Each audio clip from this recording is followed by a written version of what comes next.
GRI Semarang dengan program studi PJKR dari kelas 5B.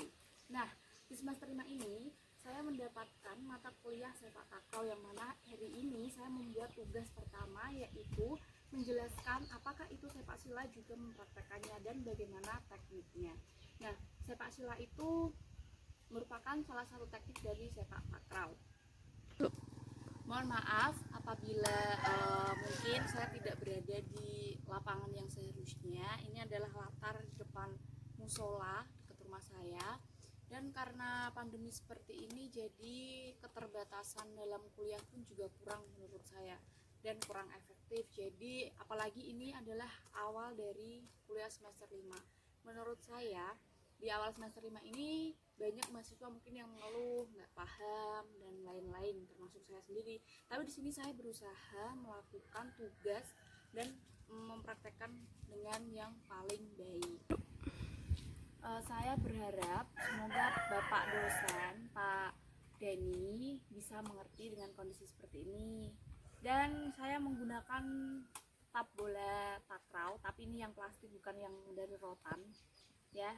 Karena memang kalau mau ke toko olahraga pun juga jauh, jadi ala kadarnya saja. Untuk yang pertama, saya akan menjelaskan apa itu sepak takraw. Mungkin beberapa teman-teman semua yang melihat video saya ini sudah tidak asing dengan apa itu sepak takraw, karena sepak takraw di tanah air kita itu juga sudah berkembang dengan baik.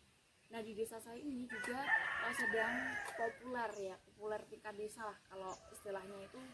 Jadi setiap hari, setiap malam itu, hampir setiap malam bapak-bapak entah yang muda pun juga itu bermain sepak takraw. Ya tidak setiap hari, tidak setiap malam, cuma seminggu itu bisa dihitung lah, maksudnya seminggu 3-4 kali seperti itu. Nah, untuk pengertian sendiri, sepak takraw merupakan salah satu cabang olahraga yang kombinasi dengan sepak bola dan bola voli. Kenapa kok bisa?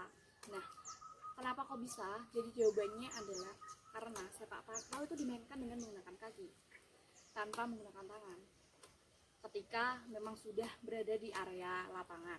Tapi ketika pertama ingin memasukkan, atau istilahnya servis, ya, serven, ketika pertama serven itu menggunakan tangan dari pemain 1 ke pemain 2 untuk memasukkan bola ke lawan, jadi untuk mendapatkan passing yang baik seperti itu. Nah, jadi pengertiannya itu cukup singkat. Nah, untuk selanjutnya saya akan menjelaskan sedikit mengenai sejarah dari sepak takraw. Tidak banyak yang saya jelaskan, ini hanya sepengetahuan saya, dan mungkin teman-teman juga bisa searching di Google nanti kalau mungkin memang belum jelas.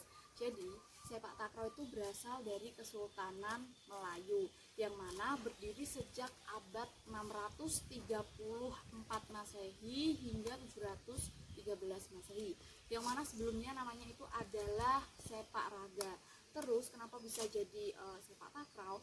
Karena diubahlah oleh Malaysia dengan Thailand, yang mana mereka adalah penemu dari olahraga ini. Selanjutnya saya akan memberitahukan apa saja peralatan juga perlengkapan yang dibutuhkan dalam olahraga sepak takraw.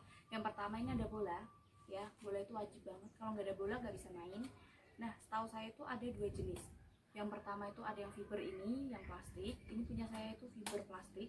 Terus yang kedua adalah dari rotan.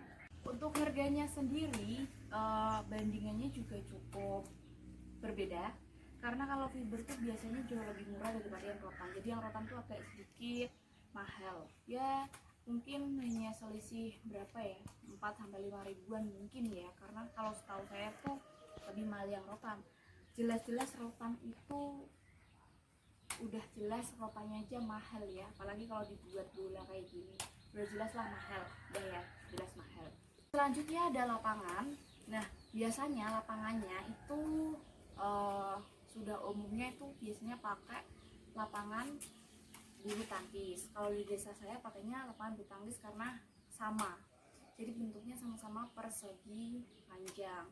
Cuma untuk ukuran juga sedikit berbeda, ya, tapi lebih banyak menggunakan lapangan tenis, termasuk di kampung saya, karena nggak ada lapangan takraw, jadi pakainya lapangan bulu tangkis seperti itu. Nah, untuk selanjutnya itu ada net.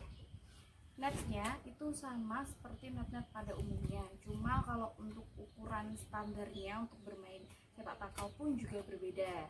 Nah, untuk selanjutnya tiang dari kanan kiri untuk mengkaitkan net dari dari sepak takraw. Nah itu peralatannya, yang pertama ada bola, entah dari fiber ataupun dari rotan.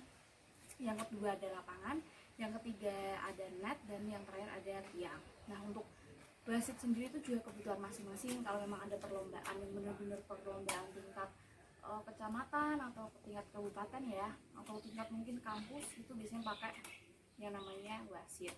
Cuma kalau cuma bermain biasa mungkin cuma pakai wasit yang main aja gitu. Selanjutnya ada peraturan. Jadi di sepak takraw itu memiliki peraturan, dan itu salah satu peraturan yang wajib diterapkan. Jadi peraturannya adalah si bola ini tidak boleh jatuh ke tanah, jadi harus dipasing terus sampai mengenai ini kaki bagian dalam. Karena kalau sudah terkena terkena tanah di lapangan lawan, itu sudah jelas kita mendapatkan poin. Mungkin untuk teman-teman yang masih penasaran dengan peraturan, itu kalian bisa searching aja di Google, itu ada dan udah banyak banget. Cuma setahu saya itu yang peraturan bener-bener yang paling diterapkan itu adalah tadi, bola tidak boleh mengenai tanah. Sampailah kita ke puncaknya, saya akan mempraktekkan bagaimana cara mempraktekkan salah satu teknik dari sepak takraw, yaitu sepak sila. Nah sebelumnya saya akan menjelaskan bagaimana cara melakukan sepak sila. Yang pertama,